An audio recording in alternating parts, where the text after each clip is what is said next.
এখন থেকে আমি অনশনে বসলাম। ইসলামের দৃষ্টিতে তো আবার অনশনের বিধান কি সেটা ভিন্ন আলাপ। মা তো আর মুসলমান না, যার কারণে তার দৃষ্টিতে এটা মাসালা কি সেটা তো আর বিবেচ্যই না।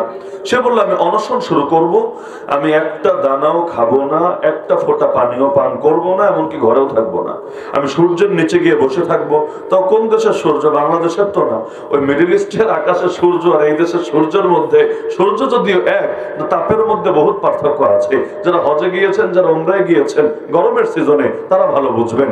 তো এখন সেখানে এই মরুভূমির দেশে রোদের নিচে গিয়ে বসে থাকবে, এমনকি সেখানে একটু খাবেও না, পানও করবে না, বিশ্রামও নিবে না। কেন? যদি তার সন্তান ফিরে না আসে, এই জীবন রেখে আর কি হবে? এভাবে অনশন করতে করতে মরবে। যদি তার অনশন কেউ ভাঙাতে চায়, রাস্তা একটাই খোলা, ছেলেকে বুঝিয়ে বুঝিয়ে আবারও বাপ দাদার ধর্মে ফিরাতে হবে। এখন এক পর্যায়ে বয়স্ক মানুষ, বৃদ্ধা মহিলা কতক্ষণ আর টিকতে পারে? এক পর্যায়ে বেহুশ হয়ে পড়ে গেল। লোকেরা ধরাধরি করে ঘরের ভেতরে নিয়ে আসলো। যত যাই হোক, ছেলেকে যদিও জুলুম করেছে, কিন্তু মা বলে কথা, মায়ের প্রতি ভালোবাসা যদি থাকে, মা যতই মারুক, মায়ের বিকল্প তো আর কেউ হতে পারে না। ছেলে আসলো মাকে দেখার জন্য। এক পর্যায়ে মা চোখ খুললো, জ্ঞান তার ফিরলো। ফেরার পরে ছেলেকে সামনে রেখে তার ভেতরে আলাদা ভালো লাগে কাজ করলো। তার ধারণা এই পরিস্থিতিতে দেখে ছেলে মনে হয় এতক্ষণে আবারও মুশরিক হয়ে গেছে, আবার ইসলাম ত্যাগ করে বাপদাদার ধর্মে ফিরে এসেছে। সে এবার জিজ্ঞাসাই করে বসলো স্পষ্ট ভাবে। অন্যরা জানালো না, তোমার ছেলে তার এই নতুন ধর্মের উপর এখন অটল আছে, অবিচল আছে।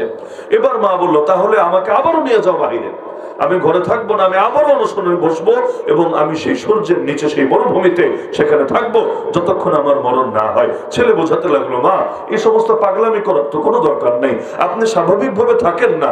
আমি আল্লাহ তাআলা আমাকে যে সত্য গ্রহণের তৌফিক দিয়েছেন, এটা তো আমি কোনোভাবে ত্যাগ করবো না। সুতরাং আপনি কেন অযথা নিজেকে কষ্ট দিচ্ছেন? কেন তিলে তিলে নিজেকে মৃত্যুর দিকে ঠেলে দিচ্ছেন? কিন্তু কোনো বোঝে কাজ হচ্ছে না। মা তার সিদ্ধান্তে অনড়, এদিকে ছেলেও তার ধর্ম পরিবর্তন করবেন এই সিদ্ধান্তে অনড়। এক পর্যায়ে ছেলে যখন দেখলো মা কোনো কথাই শুনছে না, তাকে ঘরে রাখাই সম্ভব না, ঘরের বাইরে যাবে, মায়ের কানের কাছে মুখ নিয়ে বলল, মা আল্লাহর জাতে পাকের কসম খেয়ে বলছি, আপনি একবার না, আপনি যদি একবার অনশন করতে করতে মরেন, আবার হায়াত পান, আবার অনশনে বসে আবার মরেন, আবার হায়াত পান, আবার অনশনে বসে আবার মরেন, এভাবে 10 বারও যদি মরেন, আমি আপনার 10 বারের মরণ, আমি আপনার 10 বারের মরণ গ্রহণ করে নিতে রাজি আছি। কিন্তু আপনাকে খুশি করার জন্য আমার আল্লাহর সঙ্গে বেঈমানি করতে রাজি না। আমার জান চলে গেল, আপনার জান চলে গেল, গোটা পৃথিবীর সব চলে গেল, আমি নবী মুহাম্মদুর রাসূলুল্লাহর সঙ্গে আর কখনো বেঈমানি করতে পারবো না। তাহলে কি বোঝা গেল?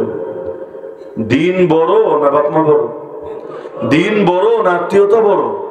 এজন্য ইব্রাহিম আলাইহিস সালাম দ্বীনের জন্য বাপ ছাড়তে বাধ্য হয়েছেন, নূহ আলাইহিস সালাম দ্বীনের জন্য পুত্র ছাড়তে বাধ্য হয়েছেন, লূত আলাইহিস সালাম দ্বীনের জন্য স্ত্রী ছাড়তে বাধ্য হয়েছেন, নবী মুহাম্মদুর রাসূলুল্লাহ সাল্লাল্লাহু আলাইহি ওয়াসাল্লাম দ্বীনের জন্য দেশটাও ছাড়তে বাধ্য হয়েছেন।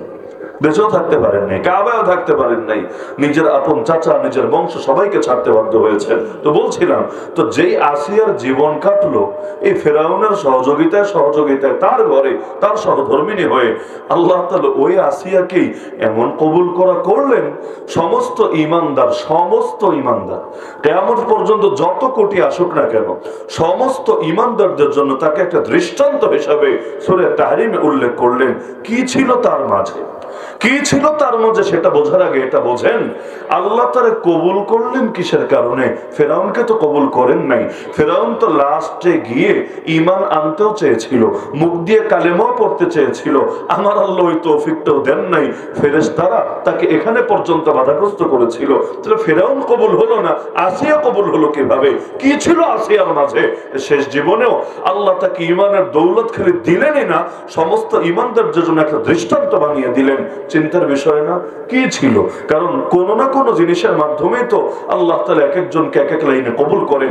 কি ছিল আসিয়ার মাঝে? আমি মনে করি, আমি বুঝি, আসিয়ার জীবনে সবচাইতে বড় যেটা ছিল, সে একজন নবীকে আনুষ্ঠানিকভাবে নবী হওয়ার আগেই ওই বাচ্চাকালে খেদমত করার তৌফিক পেয়েছিল। খেদমতে কি মেলে জানেন না তো আপনারা? খেদমতে কি মেলে? সবাই বলেন, খেদমতে কি মেলে? আপনারা তো এখন খেদমত করতে রাজিও না। বাস্তবতা এটাই, দ্বীনের খেদমত যদি 200 কোটি মুসলমান করত, বর্তমান পৃথিবীতে 100 বছরের বেশি খেলাফত না থাকার কথা না। দ্বীনের খেদমত যদি মুসলমান করত, এক একটা মাদ্রাসা চলতে এই পরিমাণ কষ্ট হওয়ার কথা না। দ্বীনের খেদমত যদি মুসলমান আসলেই করত, আমাদের প্রথম কিবলাটা ওদের দখলে থাকার কথা না। দ্বীনের খেদমত যদি আসলে মুসলমান করত, বাবরি মসজিদের মতো এরকম শত শত মসজিদ, এগুলোকে ভেঙে গুড়িয়ে দিয়ে শেষ না, বরং কোনোটাকে মন্দির বানিয়ে ফেলেছে। এই আস্পর্ধা তো দেখাতে পারার কথা না। দ্বীনের খেদমত যদি মুসলমান করত, আজ আফিয়া সিদ্দিক আমেরিকার কারাগারে বন্দী থাকার কথা না। দ্বীনের খেদমত যদি মুসলমান করত, দেশে দেশে মুসলমানের রক্ত বন্যার পানির মতো প্রবাহিত হওয়ার কথা না। আরে দ্বীনের খেদমত যদি মুসলমান করত, যেই পৃথিবীতে 200 কোটি মুসলমান থাকে, ওই পৃথিবীতে আল্লাহর নবীকে গালি দেওয়ার সাহসী করতে পারার কথা না।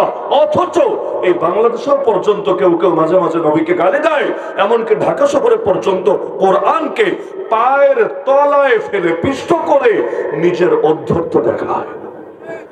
কি খেদমত করি আমরা? যে জামানায় মুসলমান ছিল মাত্র কয়েক হাজার, ওই সময় ইসলামের যে শান ছিল, এখন তো এক এক এলাকায় মুসলমান কয়েক লাখ। এক এক এলাকায়, এক বাগেরহাটে যে মুসলমান আছে। আল্লাহ নবী সাল্লাল্লাহু আলাইহি ওয়াসাল্লামের জামানায় তার নবুয়তে 23 বছরের প্রথম 20 বছর যদি হিসাব করেন, এর অর্ধেক মুসলমান ছিল তার সাথে। কিন্তু এত মুসলমান দিয়ে কি হবে? বাংলাদেশে 14 কোটি মুসলমান কমাস কম নাই? অন্তত 14 কোটি মুসলমান এই দেশে নাই? 18 কোটি যদি মোট মানুষ হয়, তাহলে এর মধ্যে 14 কোটির বেশি তো মুসলমান হওয়ার কথা। তাও ধরলাম 14 কোটি। যেই দেশে 14 কোটি মুসলমান থাকে, ওই দেশে 1400 আলেমকে নিয়ে বছরের পর বছর কারাগারে ফেলে রাখে, কাউকে লাশ বানিয়ে কবরে পৌঁছে দেয়, আর গোটা জাতি বসে বসে দ্বীনের খেদমত করে উল্টে ফেলায়। আজীব ব্যাপার স্যাপার। এগুলো তো কল্পনাও করা যেত না অতীতে। হাজ্জাজ বিন ইউসুফের মতো জালেম, যার চাইতে বড় জালেম কেউ আছে কিনা সন্দেহ আছে। 1,20,000 মানুষকে গ্রেফতার করে খুন করেছে, একজন দুজন না, 1,20,000 মানুষকে গ্রেফতার করে হত্যা করেছে। মানে যুদ্ধের ময়দানে কত মেরেছে, রাস্তাঘাটে কত মেরেছে, ওগুলো হিসাবের বাইরে। 1,20,000 মানুষকে হত্যা করেছে। তো সেও যখন শুনেছে মুসলমানদের ক্ষুদ্র একটা কাফেলাকে এই নরেন্দ্র মোদীর পূর্বপুরুষ রাজা দাহির বন্দী করে ফেলেছে, এখানে যারা এসেছিল ব্যবসা করতে, যার ভেতরে নারীও আছে, সেই নারী কোন রকম চিঠি পাঠালো হাজ্জাজের কাছে। এক চিঠি দেখেই পরপর তিনবার বাহিনী পাঠিয়েছে। প্রথম 2 বার ফেল হওয়ার পরও মন ভাঙে নাই, আশা ছাড়ে নাই। শেষে মোহাম্মদ বিন কাসেমের নেতৃত্বে প্রথমবারের মতো এই হিন্দুস্তানের জমিনে কালেমার পতাকা উড্ডীন হয়েছে। তবে বাস্তবতা আমরা তো খেদমত করিও না, এজন্য আপনাদের মুখ থেকে কথা বের হচ্ছে না। ওই যে খেদমতে খোদা মিলে আমি 3 বার জিজ্ঞেস করেছি, কয়জন বলেছে? মানে ভাবটা এমন, এখানে আসার আগে অঙ্গীকার করে এসেছে যে হুজুর যা বলার আপনি বলবেন, আমরা কষ্ট করে কথা বলার দরকার আছে, আপনি বললাম এক ফাড়া ফেলার সমস্যা নাই, আমরা এসেছি শুধু শোনার দায়িত্ব নিয়ে। এজন্য 3 বার জিজ্ঞেস করার পর মুখ দিয়ে আসে না। পরে যদি হুজুর বলে আপনারাও খেদমত করেন, মাদ্রাসার খেদমত কে কে করবেন, মসজিদের খেদমত কে কে করবেন, যদি দায়িত্ব চাপায় দেয় তখন তো বিরাট ঝামেলা আছে। আমি বসার পর কয়েকবার মাঝখানে সন্দেহে পড়ে গেছি যে আমি কি কবরস্থানে কথা বলছে কিনা। 2-1 বার মানে মনে কষ্ট নিয়ে না, আমার কাছে এমনটা ফিল হয়েছে আর কি। কোন এলাকায় নতুন গেলে ওই এলাকা বুঝতে একটু সময় লাগে। ফকিরহাটে আমি প্রথম এসেছি, তো এলাকার মানুষের রুচি কেমন, প্রকৃতি কেমন, তাদের মতিগতি কেমন, এটা বুঝতে আমার সময় লাগবে। আগ থেকে ধারণা থাকলে ওই প্রশ্নে আমি করতাম না, বাস্তবে প্রশ্নে আমি করতাম না, এখান থেকে কোনো সারা পাওয়ার আশাই আমি রাখতাম না। বাকি ধারণা যেহেতু নাই, টুকটাক ভুল হতেই পারে, ক্ষমা সুন্দর দৃষ্টিতে দেখবেন। এক্ষেত্রে আমাকে অপরাধ মনে করবেন, অগ্রিম সরি বলে গেলাম আগ থেকে। তো বলছিলাম আল্লাহ তাআলা ফিরআউনের স্ত্রীকে কবুল করেছেন কেন? নবী মুসা আলাইহিস সালামকে বাচ্চাকালে খেদমত করার সুযোগ পেয়েছিল, যেন তো খেদমত না।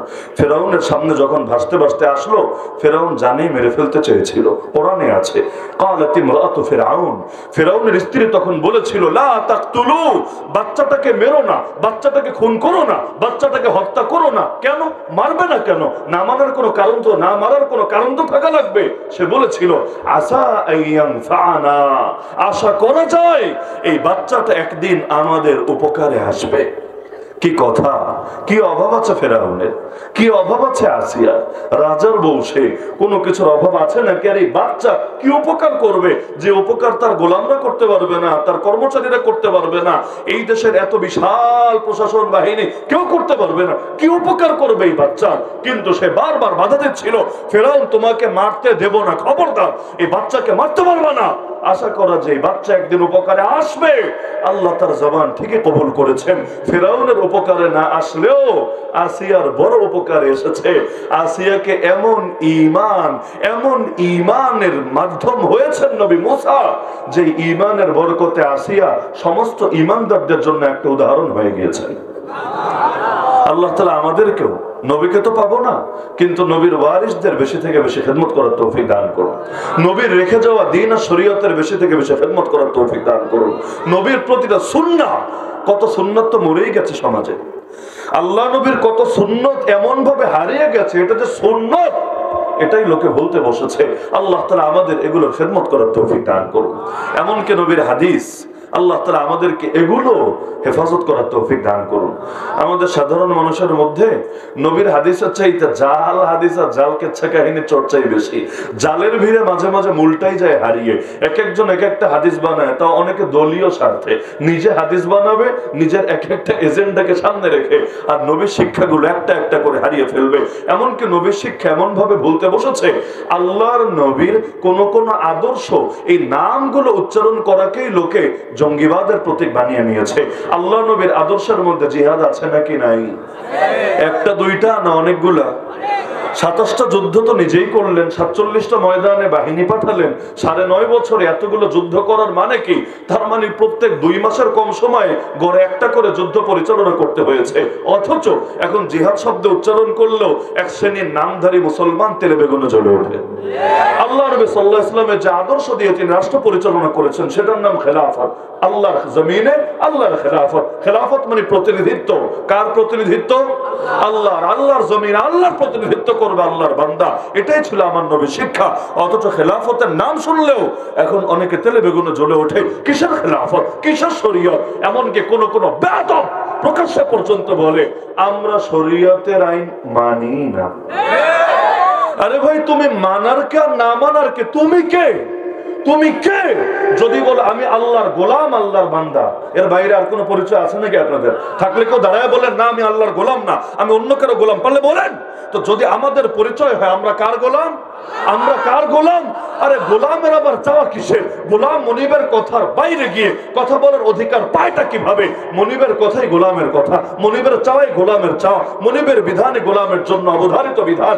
সে আবার এটাকে চাওয়ার কে আর না চাওয়ার কে? মনে চাইলো চাইলাম, না মনে চাইলো না চাইলাম। আর এমন করলে চাকরি তো টেকে না। চাকরিজীবী আলাদা, গোলাম আলাদা। তো চাকরিজীবীর চাকরি টিকবে না সে যদি তার উপরস্থদের কথা না শোনে। এজন্য আমরাও যখন জেলে, আমাদেরকেও যখন রিমান্ডে ঘুরাতো, ওই পুলিশের একদিকে হাত করা লাগাতো আর একদিকে ক্ষমাও চাইতো। বলতো হুজুর, বিশেষ করে আমার রিমান্ড তো পুরোটা রমজান মাসে, আমাকে বলতো হুজুর রোজা রমজানের দিয়ে বদ্ধ দিয়েন না। কি আর করবো বলেন, উপরের আদেশ।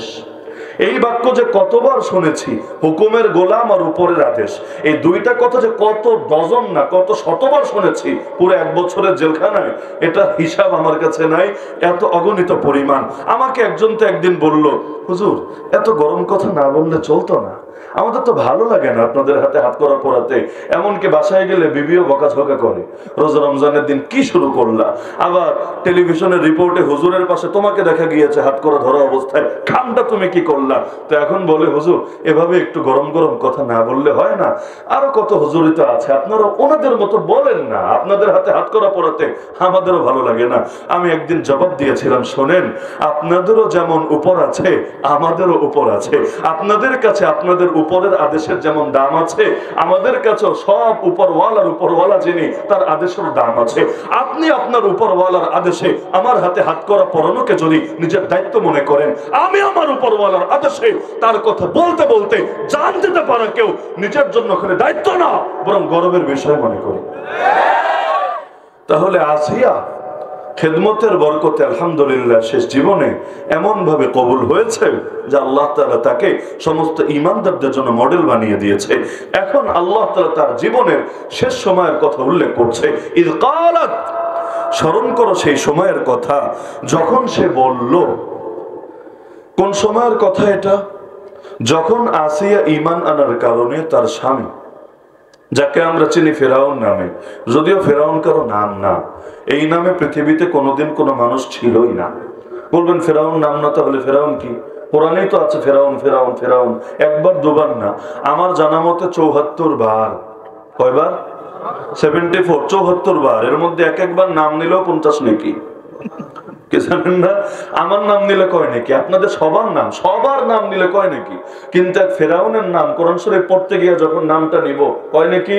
50 নাকি। বলবেন 50 বুঝলেন কিভাবে? আপনি গোনেন ফেরাউন লিখতে কয়টা অক্ষর লাগে। আপনারা সবাই জানেন কোরআন পড়তে গিয়ে এক অক্ষর পড়লে কয় নাকি?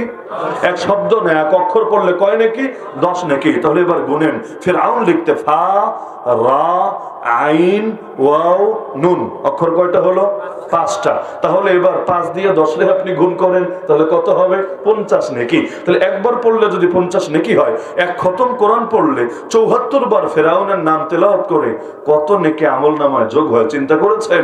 এর মানে কি এটা ফেরাউন বড় বুজুর্গ ছিল, বড় আল্লাহওয়ালা, বড় দরবেশ ছিল, এজন্য তার নামের মধ্যেও গিয়ে সওয়াব ঢুকে গিয়েছিল? না না, বরং এই পরিমাণ নষ্ট ছিল, এই পরিমাণ জালেম ছিল, কিয়ামত পর্যন্ত যত জালেম আসবে ওদেরকে বোঝানোর জন্য পারফেক্ট একটা উদাহরণ হতে পেরেছিল। কারণ কোরআন তো আল্লাহ শুধু 1500 বছর আগের জন্য দেন নাই, কোরআন আল্লাহ দিয়েছেন কিয়ামত পর্যন্ত সময়ের জন্য। এই 2025-এ নবী নাই আমাদের মাঝে, তাতে কি হয়েছে? নবীর রেখে যাওয়া সেই কোরআনে এখনো পর্যন্ত প্রতিটা জিনিসের শিক্ষা আছে নাকি নাই? এখন থেকে 100 বছর পর দুনিয়া যত উন্নত হোক, ওই সময়ও প্রতিটা জিনিসের শিক্ষাই কোরআনের মধ্যে থাকবে নাকি থাকবে না? থাকবে। তাহলে যেই কোরআনে আমার আল্লাহ কিয়ামত পর্যন্ত সময়ের শিক্ষা দিলেন, ওই কোরআনে এত কাল আগের, 1000 বছর আগের, হাজারও না হাজার হাজার বছর আগের এই ফেরাউনের কথা কেন বলতে হলো? এই জন্য বলেন নাই আল্লাহ গল্প শোনাতে চেয়েছেন। কোরআন গল্পের বই না, কোরআন গল্পের বই না, কেচ্ছা কাহিনীর বই না। কোরআন কিসের বই? যালিকাল কিতাবু লা রাইবা ফি হুদাল লিল মুত্তাকিন। কোরআন হলো হেদায়েতের কিতাব, কোরআন হলো জীবন বিধান, কোরআন হলো গাইডলাইন, কোরআন হলো পথ নির্দেশ, যেটা আমাদেরকে পথ দেখিয়ে দেখিয়ে রবের জান্নাত পর্যন্ত পৌঁছে দেবে। তাহলে ফেরাউনের কাহিনীতে আবার হেদায়েত কিভাবে? ফেরাউনের কাহিনীতে আবার গাইডলাইন কিভাবে? হ্যাঁ, এভাবে। কারণ আমার আল্লাহ বোঝাতে চেয়েছেন, এক ফেরাউন লোকান্তরে, লক্ষ ফেরাউন ঘরে ঘরে, কিয়ামত পর্যন্ত এরকম আরো বহু ফেরাউন আসবে। ওই জামানার ফেরাউনদের মোকাবেলায় তুমি জামানার মুসার ভূমিকা কিভাবে পালন করবা? ওই ফেরাউনদের, জামানার ফেরাউনদের কিভাবে নিধন করবা? আল্লাহ সেই সবক শিখাতে চেয়েছেন কোরআনের পাতা থেকে। না হলে আসিয়ার ঘটনার দরকার কি? দরকার এটাই, সবাই যে নবী মূসার মতো বিজয়ী হতে পারবে তা তো না, কাউকে কাউকে আসিয়ার মতো শহীদ হতে হবে। সবাই খালিদ বিন ওয়ালিদ হবে এমন তো না, কাউকে কাউকে সুমাইয়াও হতে হবে, আম্মারও হতে হবে, ইয়াসিরও হতে হবে, খুবাইবও হতে হবে, খাব্বাব হতে হবে, বেলাল হাবশিও হতে হবে। তো ভেতরে যদি খালি খালিদ বিন ওয়ালিদ হওয়ার তামান্না থেকে হবে না, তাহলে জেলে গেলে ঈমান থাকবে না, ফাঁসির দড়ি সামনে দেখলে ঈমান থাকবে না। হ্যাঁ, হালত হবে এমন, খালিদ বিন ওয়ালিদ হওয়া লাগলেও লাব্বাইক আল্লাহুম্মা লাব্বাইক, বেলাল হাবশি হওয়া লাগলেও লাব্বাইক আল্লাহুম্মা লাব্বাইক। তাহলে যেই সময় ঈমান আনার কারণে তার উপর জুলুম শুরু হলো, অনেকে তো আমরা ভাবি বিপদ হলো পাপের শাস্তি। হ্যাঁ, কথা সত্য, বিপদ অনেক সময় পাপের কারণে আসে, এটা কোরআনে আছে, ওমা আসাবাকুম মিন মুসিবা ফাবিমা কাসাবাত আইদিকুম। তোমাদেরকে যত বিপদ আক্রান্ত করে তোমাদের হাতের কামাইয়ের কারণে যে পাপগুলো তোমরা করো এগুলোর কারণে হয়ে থাকে। এর মানে এটা না সমস্ত বিপদই মনে হয় পাপের কারণে হয়ে থাকে। আমার নবীর চাইতে বেশি বিপদ কার জীবনে এসেছে পারলে বলেন? দুনিয়া তো মুমিনের জেলখানা, জেলখানায় বিপদ তো লেগেই থাকবে। আল্লাহ রাসূল সাল্লাল্লাহু আলাইহি ওয়াসাল্লাম বলেন, মুমিনের সঙ্গে কষ্ট এমন ভাবে লেগে থাকবে, এক পর্যায়ে সে পৃথিবী দিয়ে হাঁটবে, তার আমল নামায় একটা পাপও আর বাকি থাকবে না। ওই কষ্টের বদৌলতে আল্লাহ সব মাফ করে দিবে। এমনকি আল্লাহ রাসূল সাল্লাল্লাহু আলাইহি ওয়াসাল্লাম শেষ সময়ে যখন প্রচন্ড জ্বরে আক্রান্ত, সাহাবী আব্দুল্লাহ বিন মাসউদ রাদিয়াল্লাহু আনহু গিয়ে বলেন, ইয়া রাসূলুল্লাহ, আপনার এত কষ্ট হচ্ছে, এটা তো স্বাভাবিক মানুষের মতো কষ্ট না, অনেক বেশি কষ্ট হচ্ছে, এর কারণ কি? আল্লাহ রাসূল বললেন, শোনো, উআকু কামা ইউআকু রাজুলানি মিনকুম, তোমাদের দুইজনের রোগ হলে ওই দুইজনের যে কষ্ট হয় আমি একার ওই পরিমাণ কষ্ট হয়। তিনি বললেন অবাক হয়ে, কেন কেন ইয়া রাসূলুল্লাহ? এটা কি এ কারণে যে ইন্না লাকা আজরাইন, আপনার জন্য রয়েছে দ্বিগুণ প্রতিদান, প্রতিদান ডাবল, এজন্য কষ্টটাও ডাবল। বিষয়টা কি এমন নবী? জি। আল্লাহ রাসূল বলেন, হ্যাঁ, বিষয়টা এমনই। এমনকি নবীর অন্য হাদিসে আছে, উযিতু ফিল্লাহি মা লাম ইউযাহান, আল্লাহর পথে আমাকে এত বেশি কষ্ট দেওয়া হয়েছে যত বেশি কষ্ট কোনোদিনও কোনো মানুষকে দেওয়া হয় নাই। ওয়ালাকাদ উখিফতু ফিল্লাহি মা লাম ইউখাফ আহাদ, আল্লাহর পথে আমাকে এত বেশি ভয় দেখানো হয়েছে যত বেশি ভয় কোনোদিন কোনো মানুষকে দেখানো হয় নাই। না তাহলে মুসলমান তো বহুত আছে, এক ফকিরহাটেও মুসলমান কম আছে। একজন পারলে বলুক আমাকে, আমাকেও ক্ষুধার জ্বালায় পেটে পাথর বাঁধতে হয়েছে। একজন পারলে বলুক আমাকে, আমাকেও এমন ভাবে অভাবে দিন কাটাতে হয়েছে, খাবারই দেওয়া হয় নাই, বাধ্য হয়ে গাছের পাতা খেতে হয়েছে। পারলে একজন বলুক আমাকে, আমার ঘরেও হুজুর 2 মাস চলে যায়, একটা বার চুলা জ্বলে না, শুধু পানি আর খেজুর খেয়ে 2 মাস কাটায় দিতে হয়। আমার জীবনে এমন ঘটেছে, পারলে বলুক একজন। অথচ কোথায় নবী, কোথায় আমরা? কোথায় নবী, কোথায় আমরা? আল্লাহ তাআলা যাকে অফার দিয়েছিলেন চাইলে পাহাড়গুলোকে সোনার উপর পাহাড় বানায় দিবেন, সেই নবী আল্লাহকে বললেন, না আল্লাহ, এই জীবন আমার পছন্দ না। গোটা জিন্দেগি 63 বছরের জিন্দেগি কাটায় দিলেন। কখনো এমন হয় নাই পরাপর 2 দিন পর্যাপ্ত খাবার খেতে পেরেছেন? খেতেনি তো সামান্য, খেতেনি তো সামান্য। খাবারের সুন্নত তরিকা কদ্দুর জানেন তো? পুরো পেট ভরে খাওয়া, এটা তো নবীর আদর্শই না, এটা তো নবীর আদর্শই না। খেতেনি সামান্য, তার মধ্যে পরাপর 2 দিন এভাবে যায় নাই। এমনকি 63 বছরের জীবন চলে গেছে, একটা বারের জন্য চাপাতি রুটি খান নাই, মানে নরম রুটি যেটা সহজে ছেড়া যায়, মজা করে খাওয়া যায়। 63 বছরে এমন একবার হয় নাই। তাহলে যেই পরিমাণ কষ্ট আমার নবী করেছেন, বাস্তবতা এর 1000 ভাগের 1 ভাগ কষ্ট আমাদের উপর দিলে আমরা লোডে নিতে পারতাম না। এক একটা আয়াত নাজিল হওয়ার সময় কি কষ্ট হতো ভাবতে পারবেন? শীতের দিনে তো বসে আছেন আরামে, আল্লাহ রাসূলের উপরে শীতের দিনে যখন আয়াত নাজিল হতো এমন ভাবে ঘামতেন, কখনো কখনো মনে হতো যেন তিনি গোসল করেছেন। যখন তিনি উটের পিঠে থাকতেন, ওহী নাজিল হওয়া শুরু হলে কখনো এমন হতো উট পর্যন্ত আর দাঁড়িয়ে থাকতে পারতো না, শরীর এত ভারী হয়ে যেত উট পর্যন্ত জমিনে বসে যেতে বাধ্য হতো।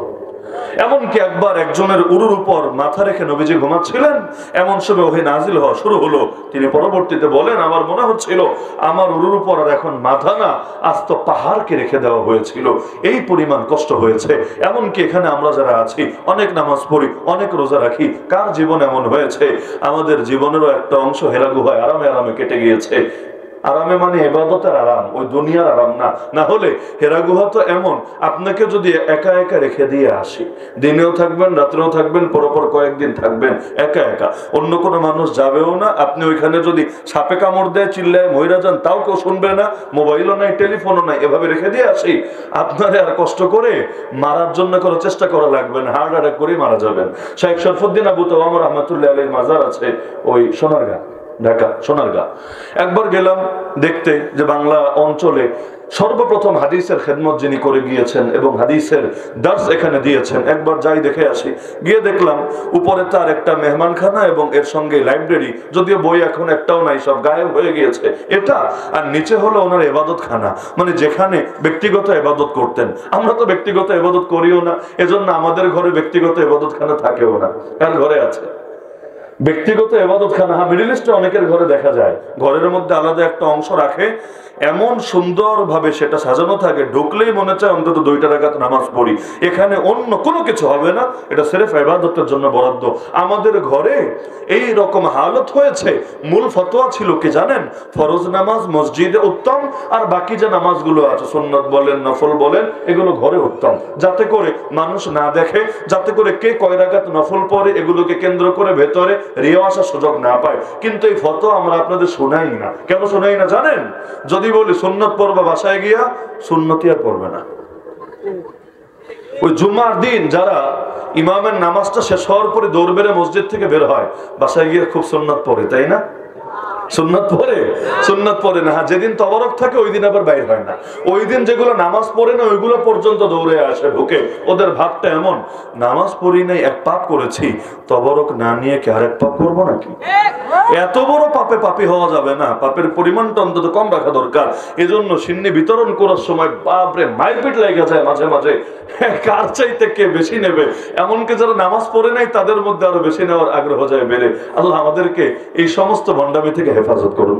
তাহলে আসিয়া যখন ইমানের কারণে তার উপর জুলুম শুরু হলো, তো ইমানের কারণে জুলুম হয় কি না? নেক আমলের কারণেও জুলুম হয় কি না? কারণ আল্লাহ যাকে ভালোবাসে তারই পরীক্ষা করে, যারে তারে আল্লাহ পরীক্ষা করে না। দুনিয়া তো সবাই চাইলেই পরীক্ষা দিতে পারে না, পরীক্ষা কে দিবে তারও একটা আলাদা যোগ্যতা লাগে। তা আমার আল্লাহ যার তার থেকে পরীক্ষা নেয় না, আর সবার থেকে একরকম পরীক্ষাও নেয় না। আপনি মাস্টার্সে আছেন, আপনার পরীক্ষা যেভাবে নেব, প্লেয়ার নার্সারিতে যে বাচ্চা আছে ওর পরীক্ষা কি সেভাবে নেব? এটা যৌক্তিক? এটা যৌক্তিক? তাহলে যার ঈমান বেলালে হাফসের মতো তার পরীক্ষাটাও তো হবে বেলালের মতো। আর যার ঈমান আমার মতো, আপনাদের ভেতরে সবচেয়ে দুর্বল ঈমানদার আমি, এজন্য নিজেকে দিয়ে উদাহরণ দিচ্ছি, যার ঈমান হবে এরকম তার পরীক্ষাটা হবে এরকম। ঈমান যত বাড়বে, ইন্না ইযামাল জাযাই মা ইযামিল বালা ওয়া ইন্নাল্লাহা ইযা হাব্বা কওমান ইবতালাহুম। আমার নবী বলেন, পরীক্ষা যত বড় হবে পুরস্কারও তত বড় হবে। আর আল্লাহ যখন কোন জাতিকে ভালোবাসবে তখনই কেবল তাদেরকে বিপদ দিয়ে পরীক্ষা করবে। এখান থেকে আমি দাবি করতে পারি, আমার দাবি ভুল হইলে বইলেন, বর্তমান বাংলাদেশে আল্লাহ যাদেরকে ভালোবাসে তাদের সবার শীর্ষে আছেন উলামায়ে কেরাম। আমার দাবি ভুল হইলে বইলেন, বলবেন কিভাবে বুঝলেন? হ্যাঁ, বোঝার বহু আলামত আছে।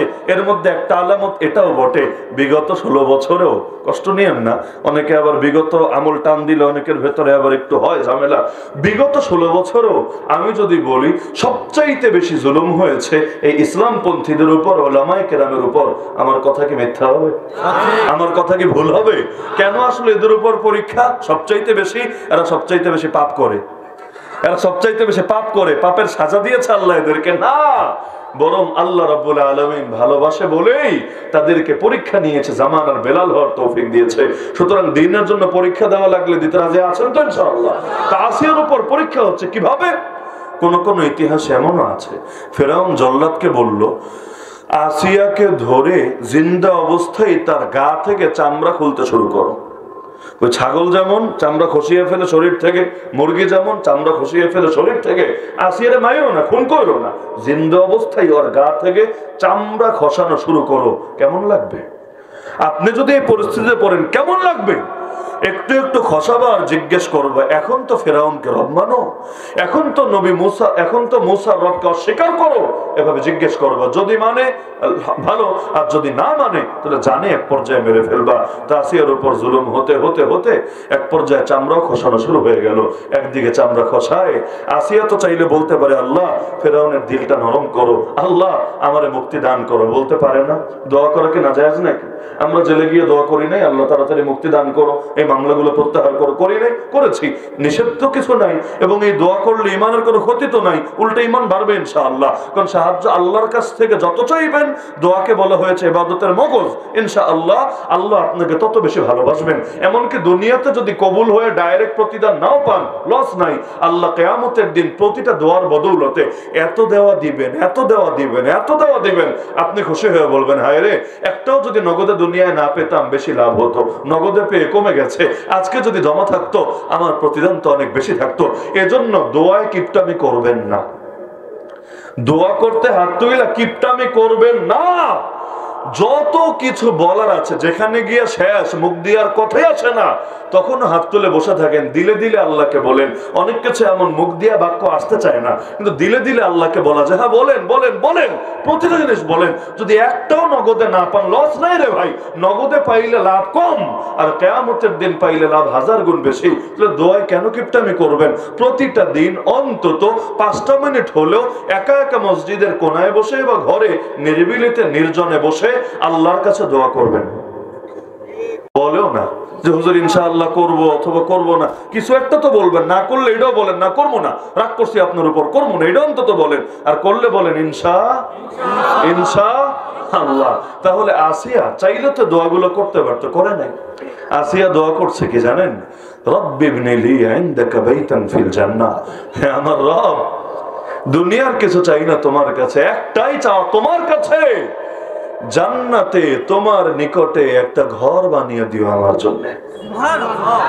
দুনিয়ার ঘর লাগবে না, ফেরাউনের প্রাসাদ লাগবে না, রাজপ্রাসাদ আমার চাই না, বরং তো জান্নাতে, তো জান্নাতে সবখানে না, তোমার নিকটে যেই জান্নাত, ওই জান্নাতে আমি পাপীর জন্য, আমি অধমের জন্য একটা ঘর বানিয়ে দিও। শুধু তাই না, ওয়ানাজ্জিনি মিন ফিরআউন ওয়া আমালি, এই ফিরআউনের সঙ্গে সংসার করতে চাই না, আমাকে এই ফিরআউন আর তার কুকর্ম থেকে মুক্তি দান করে তোমার কাছে নিয়ে চলো। ওয়ানাজ্জিনি মিনাল কওমিজ জালিমিন, আমাকে জালেম সম্প্রদায়ের হাত থেকে তুমি আখিরাতের জন্য কবুল করে মৃত্যু দিয়ে নিষ্কৃতি দান করো। সবগুলো দোয়াই তো আখিরাতের দোয়া। তো একদিকে জুলুম হচ্ছে আর একদিকে আল্লাহর বান্দা আখিরাতে সফলতা চাচ্ছে। আল্লাহ এত খুশি হলেন, আল্লাহ এত রাজি হলেন, কিয়ামত পর্যন্ত সব মানুষের জন্য উদাহরণ বানায় দিলেন। না হলে কোরআনে তার আলোচনা এসেছে, এইটাই তো বিশাল ব্যাপার রে ভাই। পজিটিভ ভাবে, নেগেটিভ ভাবে তো না, পজিটিভ ভাবে তার আলোচনা এসেছে, এইটাই তো বিরাট ব্যাপার। আর সেখানে উদাহরণ, দৃষ্টান্ত, ইমানদারদের মডেল, এর চাইতে বড় সৌভাগ্য আর কি হয়। সুতরাং চেষ্টা করেন, মুমিন যদি হন বিপদ আসবেই। ইমানের পথে যত আগাবেন তত বেশি ষড়যন্ত্রের শিকার হবেন। কান্না করে বসে থাকেন, দুশ্মন নাই। যত কাজ করবেন দেখবেন তত বেশি দুশ্মন বাড়বে। আল্লাহর দ্বীনের কথা বলবেন, লোকে গালি দিবে। আল্লাহর দ্বীনের পথে চলবেন, লোকে আপনাকে বিভিন্ন ভাবে হয়রানি করবে। আপনি যদি ভাবেন আরে কাম না করলেই তো ভালো, ঘরে বসে থাকলেই তো ভালো, কি দরকার মসজিদের কাজ, কি দরকার মাদ্রাসার কাজ, কি দরকার কোরআনের খেদমতের কাজ, কি দরকার খেলাফত কায়েমের কাজ, দরকার নাই, সব বাদ দিয়ে বসে থাকি। কারণ বসে থাকা লোকের দুশ্মন নাই, বোবার দুশ্মন নাই, কথাও বলে না, কাজও করে না, অযথা কেন দুশ্মনী করবে? তো ভালো কাজ করতে গেলে গালি খাবেন নাকি খাবেন না? ভালো কাজ করতে গেলে লোকের সমালোচনা শিকার হবেন নাকি হবেন না? তো এগুলো দেখলে কি বসে যাবেন না আসিয়ার কথা স্মরণ করবেন? কেন? কারণ এত বড় জুলুমে পড়েও যদি আল্লাহকে স্মরণ করতে পারে, আমি আপনি পারবো না কিভাবে?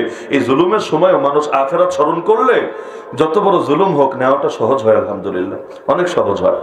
আমার এখনো মনে পড়ে, আমরা তখন কাশিমপুর কারাগারে টানা 3 মাস এমন হলো, ওই যে কি বলে লকডাউন, করোনার কারণে লকডাউন, এ কারণে সব বন্ধ, কোর্ট কাছারিও বন্ধ, কোনো জামিনও হয় না। কোর্ট বন্ধ থাকলে আবার জামিন হবে কোত্থেকে? জামিনও হয় না, ফ্যামিলির সাথে সাক্ষাৎও বন্ধ ওই করোনার অজুহাত দিয়ে। আর অন্যদের জন্য সপ্তাহে 10 মিনিট করে টেলিফোন করার ব্যবস্থা রেখেছে সরকারিভাবে। আমরা যেহেতু হুজুর মানুষ, আমাদের অধিকারও নাই, কারণ আমাদের ফ্যামিলি নেওয়ার খবর, ফ্যামিলির খোঁজ নেওয়া কেন লাগবে? তো এই অবস্থায় আছি। 3টা মাস পর প্রথম যখন একদিন এসে জামিন ডাকলো, সকালবেলা একজনের নাম ডাকলো, আমাদের 6তলা বিল্ডিং, এর মধ্যে এত আসামি, মাঝখানে একজনের মাত্র নাম আসলো, সবাই এমন জোরে তাকবীর দিয়ে উঠলো। এখন তো তাকবীর দিলেও আবার সমস্যা হয়, খেলায় জিতে তাকবীর দিয়েও ইন্ডিয়ান নাকি মাথা গরম হয়ে যায়, মাঝে মাঝে শোনা যায় এমন। তো এখন সবাই তাকবীর দিল। শুধু তাই না, হযরত মাওলানা মঞ্জুরুল ইসলাম আফেন্দি, অনেকে হয়তো চেনেন, আমার এখনো মনে পড়ে, তিনি একটা আয়াত চিৎকার করে পড়ে উঠলেন, চিৎকার করে একটা আয়াত। এখন যারা আলেম তারা তো আরবি বুঝেছে, আর যারা সাধারণ তারা বুঝে নাই। হুজুর হঠাৎ চিল্লান মারলো কি কারণে? তিনি চিৎকার করে বললেন, ইন্নামা ইউওয়াফাস সাবিরুনা আজরাহুম বিগাইরি হিসাব। এরপর বললেন, ওয়া হুয়াল্লাযী ইউনাজ্জিলুল গায়সা মিন বাদি মা কানাতু। আরে আমার আল্লাহ তো সেই আল্লাহ, বান্দা নিরাশ হওয়ার পর তিনি আবার রহমতের বারিধারা বর্ষণ করতে শুরু করেছেন। এবং কিয়ামতের দিন আমার আল্লাহ যারা সবর করে তাদেরকে গুনে গুনে প্রতিদান দিবেন না, যে তোরে 10 নেকি, তোরে 50 নেকি, তোরে 1000 নেকি, তোরে এভাবে দিলাম না। যারা সবর করে আমার আল্লাহ তাদেরকে বেহিসাব দিয়ে দিবেন। এমন ভালো লাগলো একটা শোনার পরে, মানে 3 মাসে যত কষ্ট জমেছিল, কেন জানো আখিরাতে আল্লাহ হিসাব ছাড়া দিবে, হিসাব কইরা দিবে না, হিসাব ছাড়া দিবে। এটা শুনে এমন ভালো লাগলো। আরে আমার নয় তো 3 মাসের কষ্ট, আল্লাহ যখন দেওয়ার সময় হিসাব ছাড়া দিবে, তখন তো 3 মাস না 3 বছর আর গুনবে না। আমার আল্লাহ যত বড়, তার দান হবে ইনশাআল্লাহ তত বড়। এজন্য সদা সর্বদা মৃত্যুকে যদি স্মরণে রাখতে পারেন, আখিরাতকে স্মরণে রাখতে পারেন, ইবাদতে আলাদা শক্তি পাবেন, আর যে কোনো কঠিন পরীক্ষায় নিজেকে অবিচল রাখতে পারবেন।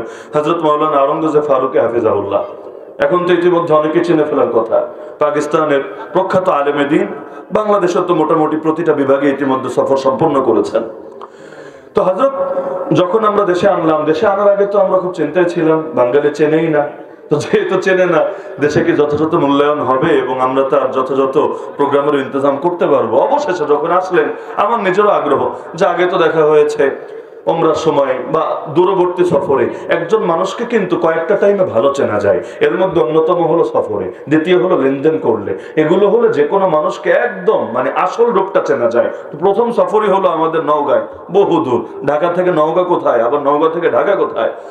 অবাক হয়ে লক্ষ্য করলাম, আমাদের সব সাথীরা অবাক হলো, এই যে পাকিস্তান থেকে সফর করে এসেছেন, ডাইরেক্ট বিমানই নাই পাকিস্তান থেকে, এখনো ডাইরেক্ট ফ্লাইট নেই, বহুত আরেক দেশ হয়ে বিশাল ট্রানজিটের টাইম গিয়ে এত লম্বা সফর করে এমনি জানে পানি থাকার কথা না, আমি হলে আমারও থাকবে না, ক্লান্ত হওয়ার কথা।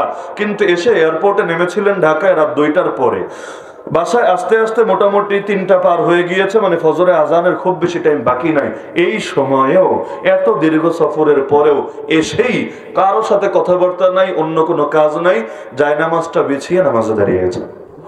তাহাজ্জুদ, এরপর ফজর গেল, ফজরের পরেও ঘুম নাই, ইশরাক পরে তারপর অন্য কথা, মাগরিব হলে মাগরিবের পরেও সফর থাক যা থাক, আগে আউয়াবিন তারপর অন্য কথা। অবাক হয়ে গেলাম, আমাদের এক সাথী 3 নাম্বার দিন জিজ্ঞাসাই করে বসলো, হযরত এত বেশি ইবাদত, সফরে তো আল্লাহ 4 রাকাতের নামাজও 2 রাকাত বানিয়ে দিয়েছেন। আসলেই সফরে 4 রাকাতের ফরজ নামাজও তো আমার আল্লাহ 2 রাকাত বানিয়ে দিয়েছেন। আর সুন্নতটাও ওই সুন্নতে মুআক্কাদা যেগুলো আছে, আপনার যদি সফরে বেশি চাপ থাকে, বেশি তাড়া থাকে, এই সুন্নতে মুআক্কাদাও যদি আপনি না পড়েন আপনার কোনো পাপ হবে, আল্লাহ ধরবে এটার জন্য। তো যেখানে আল্লাহ এগুলোকে সহজ করেছেন সেখানে আপনার তাহাজ্জুদ ছুটছে না, ইশরাক ছুটছে না, আওয়াবিন ছুটছে না। এমনকি বিমানেও আমরা দেখেছি, আমরা হয়তো বসে কথা বলছি, বিভিন্ন বিষয়ে মত বিনিময় করছি, তো তিনি বসে কোরআন যে হাতে নিয়ে পড়ছেন আর পড়ছেন আর পড়ছেন আর পড়ছেন। তো জিজ্ঞেস করলো যে হযরত ইবাদত তো অনেকেই করে, ঠিক আছে, কিন্তু এত চাপ নেওয়ার কারণটা কি? এক বাক্যে বললেন, শোনো, আমার উপর তো একাধিকবার হামলা হয়েছে। পাকিস্তানে তো জানেনি, আলেমদের উপর হামলা হওয়া, তাদেরকে শহীদ করা খুব স্বাভাবিক ব্যাপার। 1971 আমাদের স্বাধীনতার যে কয়টা লাভ এসেছে এর মধ্যে একটা লাভ এটাও বটে, আমাদের আলেমরা অন্তত গুলির হাত থেকে বাঁচছে। নাহলে পাকিস্তানের বড় বড় আলেমদের নাম বললে অধিকাংশের আগেই শহীদ বলা লাগে, শহীদ শহীদ শহীদ, জানে মেরে ফেলেছে। তো বলেন একাধিকবার হামলা হয়েছে, এখনো আমার কাছে নিউজ আছে, যে কোনো সময় সুযোগ পেলেই আমাকে মেরে ফেলবে, গুপ্ত হত্যা করার জন্য ওদের আলাদা বাজেটও আছে, আলাদা লোকও নির্ধারিত আছে। তো যার কারণে প্রতিটা দিন এটাই ভাবি, আজকেই মনে হয় এটা শেষ দিন। প্রতিটা নামাজের সময় এটা ভাবি, আজকেই মনে হয় এই নামাজটাই শেষ নামাজ। প্রতিটা দোয়ার সময় ভাবি এই দোয়াটাই হয়তো শেষ দোয়া। তো যার কারণে মাওলানা আপনাদের হয়তো আল্লাহ লম্বা হায়াত দিয়েছেন, আপনারা একটা লম্বা টাইম নিয়ে নিজেদেরকে একটা প্রস্তুত করতে পারেন যে 60 বছর থাকলে এরকম, 70 বছর থাকলে এরকম। কিন্তু মাওলানা আমার তো টাইম নাই, যে কোনো সময় মরে যেতে পারি। এজন্য সর্বদা ইবাদতের ক্ষেত্রে সর্বোচ্চটুকু করার চেষ্টা করি। আমি চিন্তা করলাম, সুবহানাল্লাহ, আমরা যদি খালি একটা যোগ্যতা অর্জন করতে পারি যে সব সময় মরার জন্য রেডি, আর কিচ্ছু লাগবে না। সব সময় মরার জন্য কেউ যদি রেডি হতে পারে আর কিচ্ছু লাগবে না, সে জামানার শ্রেষ্ঠ হলি হয়ে দুনিয়া থেকে যাবে ইনশাআল্লাহ। তো আপনাদের থেকেও এটা আশা করা যায় না ইনশাআল্লাহ। যে কোনো ইবাদত করার সময় আখিরাত সামনে রাখবেন, যে কোনো মুসিবত আসলেও আখিরাত সামনে রাখবেন, এমনকি যে কোনো কাজ করার আগে আখিরাত চিন্তা করবেন ইনশাআল্লাহ। হারামে জড়াতে গেলেও তখন 10 বার ভাববেন, একটা টাকা হারাম খেতে গেলেও 10 বার ভাববেন, তখন কারোর দিকে বদনজর দিতে গেলেও চিন্তা হবে অটোমেটিক। দুনিয়ায় নয়তো 5 সেকেন্ড মজা নিলাম, কিন্তু হাসরের ময়দানে আল্লাহ ধরে যখন চোখে জ্বলন্ত সীসা ঢেলে দিবে, এটা সহ্য করার ক্ষমতা তো আমার নাই। সুতরাং এই আসিয়ার ঘটনা থেকে শিক্ষাটা আমরা নিতে পারি ইনশাআল্লাহ। হর হালতে আমরা আল্লাহর কাছে উত্তম বিনিময় পাওয়ার আশা রাখবো। আমাদের আখিরাতের বাড়িটা যাতে ঠিক থাকে, ওইটা যাতে হাতছাড়া না হয়, এটার ব্যাপারে সচেষ্ট থাকবো। এসেছি জান্নাত থেকে, ফিরেও যেতে হবে জান্নাতে। আমাদের বাবা দুনিয়াতে এসেছেন পরে, জান্নাতে থেকেছেন আগে। কি নাম সেই বাবা? আমরা সবাই নবীর সন্তান আলহামদুলিল্লাহ। আমাদের পিতা, আদি পিতা সেই নবী আদম আলাইহিস সালাম, তিনি জান্নাত থেকে এসেছেন, জান্নাতে ফিরে গিয়েছেন। আমরাও জান্নাত থেকে এসেছি, জান্নাতে ফিরে যেতে হবেই হবে ইনশাআল্লাহ। অন্তত পাপ তো থাকেই সবার, কিন্তু অন্তত এই পরিমাণ পাপ করা উচিত না যে নিজের বাড়িতে ফেরার মুখই আর থাকে না, ওই যোগ্যতাই আর থাকে না। কারণ তখন এই পরিমাণ পাপী হয়েছে যে ওইটার মতো উপযুক্ততাই তার ভেতরে কাজ করে না। যেমন ধরেন কারো বাড়ি গোপালগঞ্জে, কিন্তু এমন কিছু কাজ করেছে, গোপালগঞ্জ দূরের কথা, বাংলাদেশে ঢোকার মুখই আর থাকে না। তো পাপ তো বহু রকম আছে, কিন্তু এমন আকাম করার দরকারটা কি যে মরার পরে নিজের ভিটা বাড়িতে একটু দাফন হবে, ওই কপালটাও নসিবে জোটে না। এমন কি শেষ সময়ে একটু প্রতিবেশীদের দোয়া পাবে, আত্মীয়দের একটু খেদমত পাবে, ওইটাও নসিবে জোটে না। তো সুতরাং এমন পাপ করা উচিত না যে আমাদের মূল বাড়িতে যাওয়ার মুখী আর আমাদের থাকে না। এসেছি জান্নাত থেকে, ফিরে যেতে হবেই হবে জান্নাতে ইনশাআল্লাহ। আল্লাহ আমাদের সবাইকে তৌফিক দান করুন, আজকের এই মাহফিলকে কবুল করুন ইনশাআল্লাহ। হযরত উলামায়ে কেরাম আছেন, তারা দোয়া করবেন। আমরা সকলে আখিরি মোনাজাত করে বাড়িতে যাবো ইনশাআল্লাহ। এখন জানাচ্ছেন কর্তৃপক্ষ, 1 মিনিট বসেন, যারা দাঁড়িয়েছেন 1 মিনিট বসেন। মাদ্রাসার ছাত্র ভাইয়েরা আপনাদের সামনে রুমাল নিয়ে যাবে, প্রত্যেকে দিল খুলে আল্লাহ যাকে যেমন সামর্থ্য দিয়েছেন বসেন, পকেটে টাকা না থাকলেও বসেন, কারণ আপনি বসার দ্বারা আরেক ভাই যদি খেদমতে শরীক হয় আলহামদুলিল্লাহ, এটা আপনার জন্য একটা পুঁজি হলো। হ্যাঁ, এটা মাদ্রাসাকে দিবেন না, এটা আখিরাতের অ্যাকাউন্টে জমা করবেন। মাদ্রাসাকে দিচ্ছেন না, আল্লাহর কাছে সংরক্ষিত আখিরাতের ব্যাংক অ্যাকাউন্টে জমা করছেন, আল্লাহ লাভ সহ বুঝাই দিবে। দুনিয়ায় সুদ হারাম ঠিক আছে, কিন্তু আমার আল্লাহ 10 গুণ মুনাফা সহ বুঝাই দিবে ইনশাআল্লাহ। কই রুমালওয়ালারা কই? ছাত্র না থাকলে বাকি যারা আছেন এলাকার ভলান্টিয়ার বা যুবক ভাইয়ারা যারা মাদ্রাসার সঙ্গে সম্পৃক্ত দাঁড়ান।